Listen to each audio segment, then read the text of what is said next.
ఖమ్మం జిల్లా వైరా నియోజకవర్గ కేంద్రంలో రైతులకు యూరియా సరఫరా చేయాలని ప్రాథమిక సహకార సంఘం కార్యాలయం తహసీల్దార్ కార్యాలయం ముందు రైతు సంఘం ఆధ్వర్యంలో రైతులు నిరసన చేపట్టారు. నిరసన కార్యక్రమంలో రైతు సంఘం జిల్లా ప్రధాన కార్యదర్శి బొంతు రాంబాబు, రైతు సంఘం నాయకులు, రైతులు పాల్గొన్నారు. ఈ సందర్భంగా రైతు సంఘం జిల్లా ప్రధాన కార్యదర్శి బొంతు రాంబాబు మాట్లాడుతూ పంటలు సాగు చేసిన రైతులకు సరిపడా యూరియా సరఫరా చేయాలని డిమాండ్ చేశారు.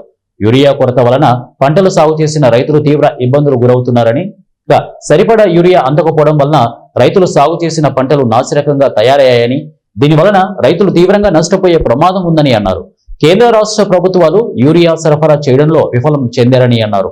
యూరియా కోసం రోజుల తరబడి సహకార సంఘం కార్యాలయాల చుట్టూ వాళ్ళ వద్ద కాపలా కాస్తున్నారని అన్నారు. ప్రభుత్వం ఇప్పటికైనా చర్యలు తీసుకుని యూరియా సరఫరా చేయాలని డిమాండ్ చేశారు. ప్రభుత్వం మాత్రం 10 రోజులకి 15 రోజులకు ఒకసారి 225 లేదంటే ఒక 300 కట్టలు పంపిస్తా ఉన్నారు. రైతులకు సరిపోవట్లేదు.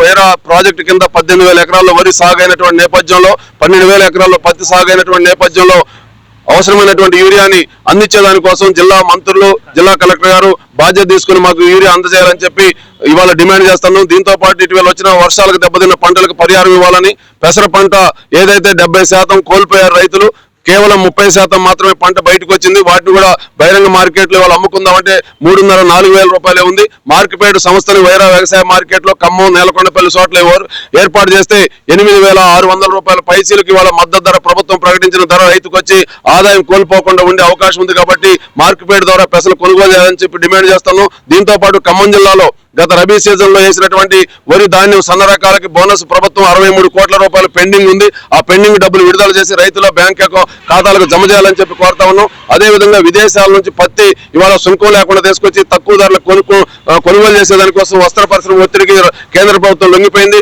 అమెరికా ఒత్తిడికి లొంగిపోయింది. భారతదేశంలో రైతులు పత్తి పండించినటువంటి రైతుకి ఇవాళ ఒక పక్కన దిగుబడులు రాక ఆదాయం కోల్పోతా ఉంటే మార్కెట్లో ధర కూడా లభించక ఆత్మహత్యలు చేసుకునే పరిస్థితి నేపథ్యంలో విదేశ పత్తి దిగుమతి మీద సుంకం